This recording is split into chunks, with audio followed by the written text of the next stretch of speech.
Le Parlement français examine actuellement une proposition d'amendement qui pourrait bouleverser les habitudes financières de milliers de familles. Il s'agit de l'instauration d'une taxe de 1% sur les envois d'argent réalisés depuis la France vers des pays non membres de l'Union européenne, dont l'Algérie. Ce projet d'amendement intégré au débat sur la loi de finances pour l'année 2026 vise les transferts effectués à titre personnel sans lien avec une activité commerciale, professionnelle ou humanitaire. Selon ses auteurs, cette taxe permettrait de récupérer une part de la richesse produite en France et transférée à l'étranger. Le texte parle d'un volume annuel de près de 10 milliards d'euros envoyés depuis la France vers les pays du Maghreb et du Sahel. Parmi eux, l'Algérie figure en tête de liste. L'amendement propose donc de prélever 1% du montant transféré à chaque opération, quel que soit le moyen utilisé. Banque, société de transfert d'argent ou application numérique. Les transferts vers les pays de l'Union européenne ne seraient pas concernés. En revanche, ceux à destination de pays tiers, comme l'Algérie, seraient systématiquement taxés, sauf exception prévue par décret. Le gouvernement pourrait accorder une exemption à certains pays jugés coopératifs sur le plan migratoire. Cette clause reste toutefois floue, car aucun pays éligible à cette exonération n'a encore été cité de manière officielle. Le mécanisme prévu est simple. La taxe serait directement prélevée au moment de l'envoi, avant que les fonds n'arrivent au destinataire.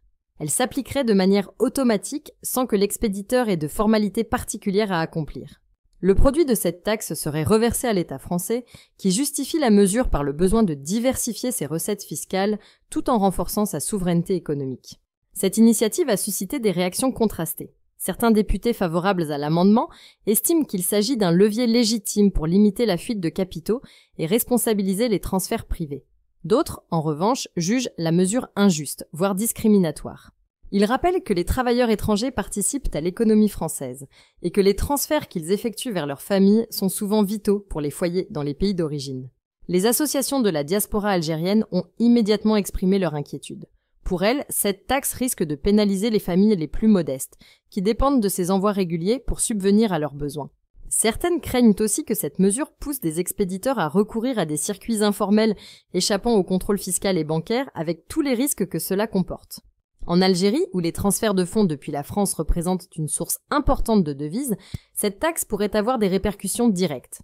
Elle toucherait une communauté estimée à plus de 2 millions de personnes, dont une grande partie maintient des liens économiques et familiaux étroits avec le pays d'origine. La mise en œuvre de cette taxe reste suspendue à l'adoption du projet de loi de finances 2026, mais le débat est désormais lancé. Si la vidéo d'aujourd'hui vous a plu, n'oubliez pas de vous abonner pour ne pas manquer nos prochaines vidéos.